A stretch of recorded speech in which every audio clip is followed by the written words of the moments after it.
Now we will see mensuration and especially cube, cuboid, cone, cylinder, etc., sphere. But first of all, we have to know the basic ideas about to solve the problem of cube, cuboid, cylinder, cone, sphere. So we will start from rectangle, square. ठीक है, सबसे पहले हम rectangle देखेंगे। Rectangle किसको बोलते हैं, हम आपको प्रैक्टिकल एग्जांपल बताना चाहते हैं। ये बुक देख रहे हैं, बुक देख रहे हैं जी, ये बुक है क्यूबाइड। क्या ये बुक क्यूबाइड है? आपका रूम भी क्यूबाइड होता है। हम जब क्यूबाइड का चर्चा करेंगे, क्यूब का चर्चा करेंगे, वहां देखेंगे ये क्यूबाइड है। लेकिन इस क्यूबाइड में 6 सरफेस होते हैं। कितने सरफेस होते हैं? क्यूब में भी 6 सरफेस होते हैं। ये देखो, ये ऊपरी एक सरफेस हुआ, उससे वैसा ही एक नीचे में भी ये सरफेस है ना। तो ये इसका 1 2, एक ये सरफेस हुआ 3, इधर वाला 4, ये साइड वाला 5 और ये साइड वाला 6। और ये हर सरफेस जो है रेक्टेंगल है। कैसा है? रेक्टेंगल है। ठीक है, तो हम रेक्टेंगल देखते हैं सबसे पहले।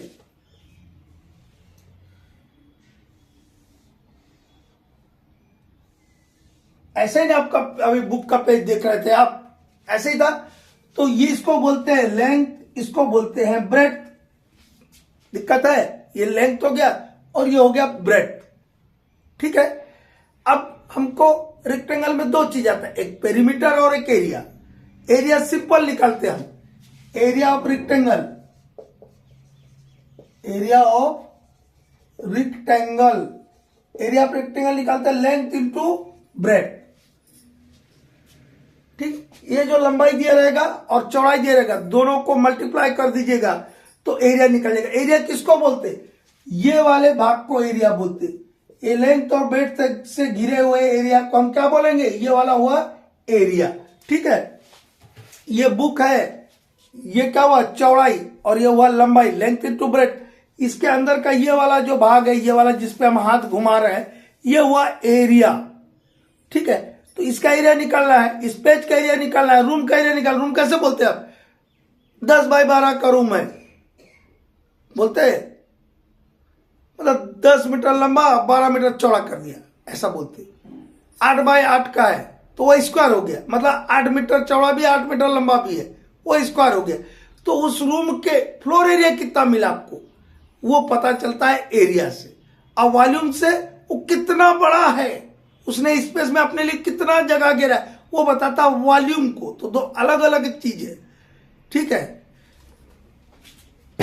तो लेंथ इंटू ब्रेड्थ। अब इसका क्या निकालना आपको? पेरीमीटर निकालना है। पेरीमीटर किसी भी चीज का निकालिएगा, पेरीमीटर ऑफ रेक्टेंगल। अभी हम रेक्टेंगल की बात कर रहे हैं, लेकिन दुनिया का कोई भी ज्योमेट्रिकल फिगर का पेरीमीटर निकालिएगा तो क्या बोलते हैं हम? पेरीमीटर किसको बोलते हैं? Sum of all sides of any geometrical figure. किसी भी ज्योमेट्रिकल फिगर की जितनी भी साइड्स दी है, उन सब साइड्स को हम प्लस कर दे, जोड़ दे, सम कर दे, तो उससे हमको मिल जाएगा पेरीमीटर। कोई प्रॉब्लम है? अब यहाँ पे देखिए, मान लो रेक्टेंगल की बात करें तो ये लेंथ है, ये ब्रेड्थ है, तो ये क्या हुआ? ये भी लेंथ हुआ और ये आपका हो गया ब्रेड्थ। अब इन सबको क्या करेंगे हम? जोड़ दे, प्लस कर दे, ऐड कर दे, तो मेरा मिल जाएगा, क्या मिल जाएगा? मेरा मिल जाएगा पेरीमीटर। ठीक है, तो पेरीमीटर ऑफ रेक्टेंगल कैसे करेंगे? एल, ये वाला एल को प्लस किया, फिर बी को प्लस करेंगे, फिर प्लस एल प्लस ये वाला बी। चारों साइड को हमने क्या किया? प्लस कर दिया। 4 साइड से तो कितना एल है बेटा? 2l प्लस बी कितना है? 2b प्लस के इधर भी 2 इधर भी 2, तो 2 को हम कॉमन लिए, अंदर में क्या बचा? l plus B. This is the formula of perimeter of rectangle. Likewise आपने एक स्क्वायर ले लिया, क्या लिया? स्क्वायर। स्क्वायर के क्या होता है? चारों साइड इक्वल होता है। हम कोशिश करेंगे बिना नाप के बराबर बनाने की, बन जाए तो बहुत बड़ी बात। ये हुआ square. What is this? This is a square. Square के चारों साइड इक्वल होता है, रोमबस के भी चारों साइड इक्वल होता है। ठीक है, फिर भी दोनों में हल्का सा एक डिफरेंस होता है डायगोनल का, वो बताएंगे, कभी डिस्कस करेंगे। ठीक है, तो ये इसके चारों साइड इक्वल है, तो ये एक साइड का नाम मान लो मैंने ए दे दिया, तो चारों बराबर है तो इसका भी ए हो जाएगा, इसका भी ए हो जाएगा, इसका भी ए हो जाएगा। ये क्या है? ये स्क्वायर है। क्या है ये? स्क्वायर। अब इस स्क्वायर का क्या निकालना है? एरिया निकालना है। एरिया ऑफ स्क्वायर निकालेंगे। तो एरिया ऑफ स्क्वायर कैसे निकालेंगे बेटा? इसका कैसे निकाले थे? रेक्टेंगल का लेंथ इनटू ब्रेड्थ, यही नहीं किया था। देखिए ऊपर क्या लिखा? Length into breadth. इसका भी लेंथ इनटू ब्रेड्थ करेंगे। इसका लेंथ कितना है? ए। ब्रेड्थ कितना है? ए। तो क्या हो गया? A square. बहुत बड़ा दिक्कत है। ए इंटू ए रहेगा तो ए स्क्वायर होगा, ए प्लस ए रहेगा तो 2a होगा। इतना तो बेसिक आइडिया रहनी चाहिए। क्लास 2 क्लास 3 में बताते थे बच्चा लोग को। ठीक है, तो एरिया ऑफ स्क्वायर क्या हुआ? ए स्क्वायर। अब इसी स्क्वायर का पेरीमीटर निकालना है। क्या निकालना है मुझे? पेरीमीटर। Perimeter of square. तो पेरीमीटर ऑफ स्क्वायर निकालने के लिए क्या बताया अभी?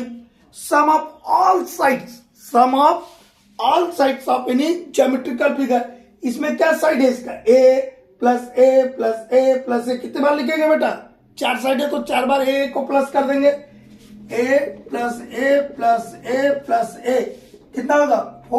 4a प्लस में जुड़ जाएगा 4a हो गया। ए क्या है? A is the side of rectangle, sorry side of square. इस साइड ऑफ स्क्वायर हो गया तो इसका पेरीमीटर निकल गया। पेरीमीटर ऑफ स्क्वायर का फार्मूला हो गया 4a। एरिया ऑफ स्क्वायर हो गया a square. Area of rectangle है एल इंटू बी, या एल बी बोलते हैं। और पेरीमीटर ऑफ रेक्टेंगल क्या हो गया? 2 in bracket L plus B. कोई दिक्कत है? कहीं से कोई दिक्कत है? नहीं है।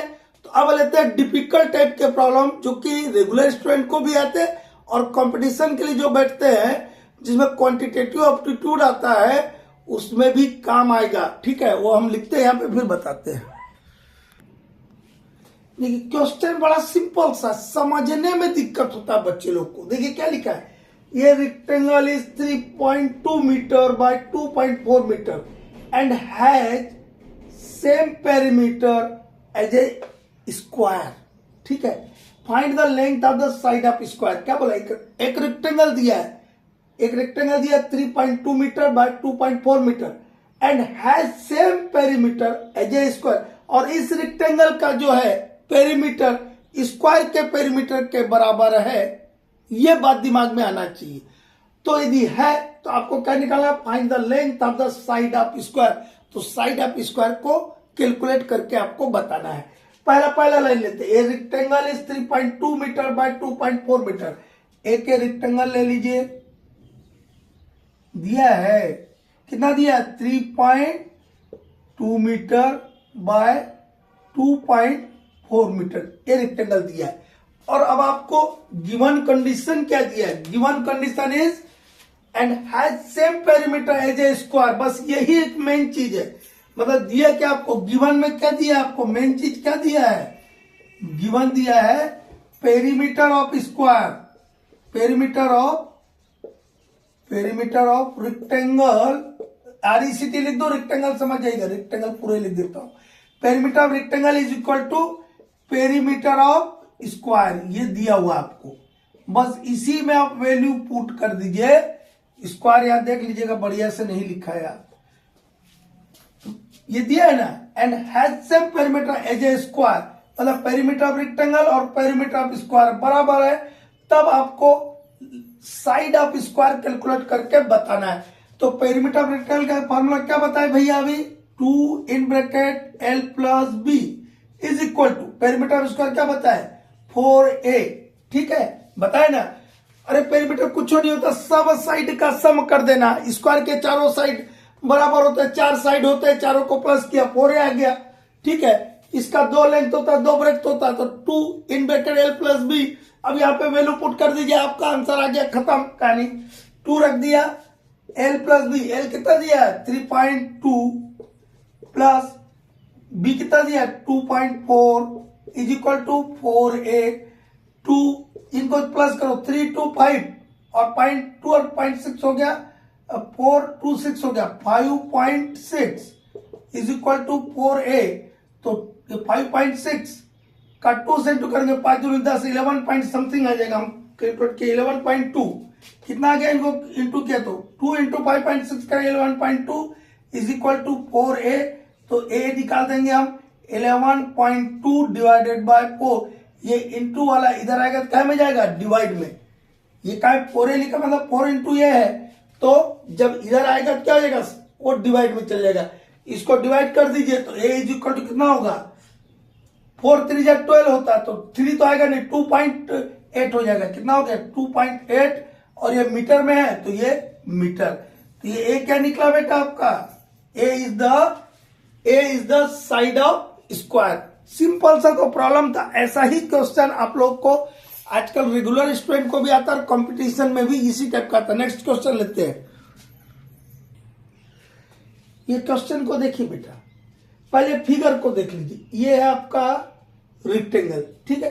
तो रेक्टेंगल में इसको बोलते हैं लेंथ, ये क्या हुआ लेंथ, और ये उससे सटा हुआ साइड जो है इसको बोलते हैं ब्रेड्थ, ठीक है। इतना क्लियर चीज रहना चाहिए।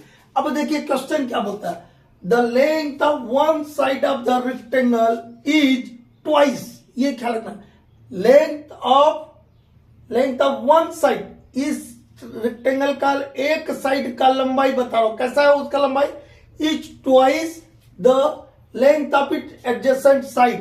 ये जो एडजेसेंट साइड है इसका डबल करने पर इसका लंबाई मिल जाएगा आपको। यदि ये आपके पास है तो उसको डबल कर दीजिए तो ये मिल जाएगा। ये बोल रहा हूं, देखिए पढ़िए जरा क्वेश्चन।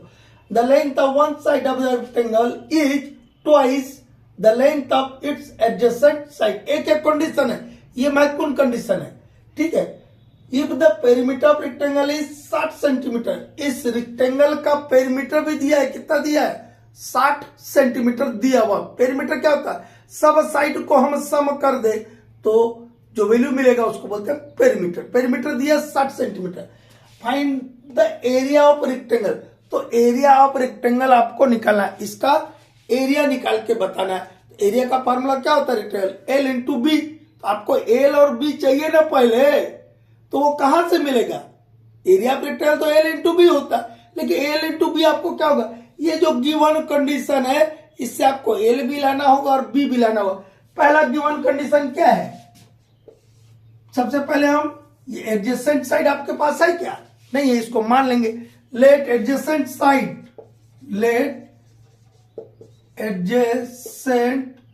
साइड आर, इसको आप ब्रेड्थ बोल सकते हैं, चौड़ाई, breadth is equal to B. ये हमने मान लिया, इसको क्या मान लिया, बी मान लिया, ठीक है।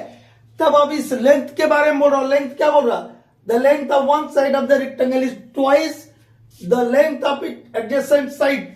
तो एल इज इक्वल टू क्या हो गया 2 इंटू बी, बोला कि नहीं।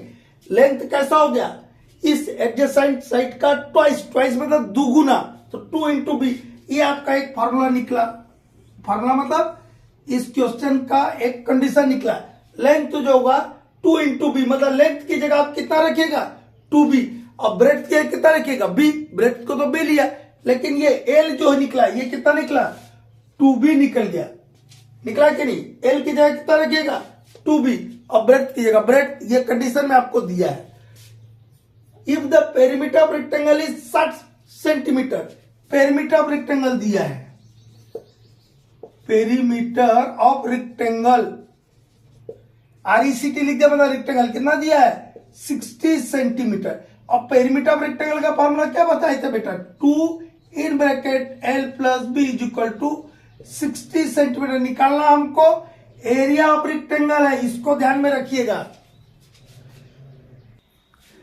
देखो बाबू, perimeter of rectangle is equal to 60 centimetre.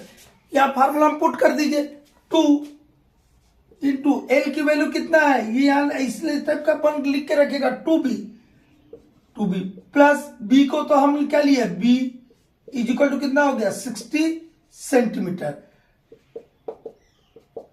तो 2 और 2b प्लस बी कितना हो गया 3b is equal to 60 centimetre. इसका इंटू कर दो, 2 3 जा 6b is equal to 60 centimetre. तो b इज इक्वल टू कितना आ गया 60 डिवाइडेड बाय 6, बी आ गया आपका 10 सेंटीमीटर। ये कितना निकल गया बेटा 10 सेंटीमीटर निकल गया। अब क्या निकाल देंगे, एल निकाल देंगे। तो एल निकालेंगे, हमको निकालना क्या एक्चुअली, एरिया ऑफ रेक्टेंगल निकालना। एरिया ऑफ रेक्टेंगल के लिए एल और बी चाहिए, बी निकल गया, एल निकाल लीजिए। बी के लिए आप लिख के रखें, एल कैसा निकालेंगे, यहाँ लिखे ना आप, L is equal to 2b, 2 into B कितना है 10, तो एल आ गया 20 सेंटीमीटर। ये भी निकल गया आपका 20। अब आप करना क्या, अब तो बच्चे सब हो गया। आपको क्या निकालना है, एरिया ऑफ रेक्टेंगल। क्या निकालना है, area of rectangle. Area of rectangle कैसे निकालेंगे, एल इंटू बी, एल कितना है 20 इंटू बी कितना है 10, 10 टू जा 20 इंटू 10 करेंगे कितना, 200 सेंटीमीटर स्क्वायर या स्क्वायर सेंटीमीटर। सेंटीमीटर स्क्वायर बोलिए चाहे स्क्वायर सेंटीमीटर बोलिए, एक ही बात होता है। निकल गया, कोई दिक्कत है। तो अब क्यूबाइट का हम देखेंगे नेक्स्ट वीडियो में।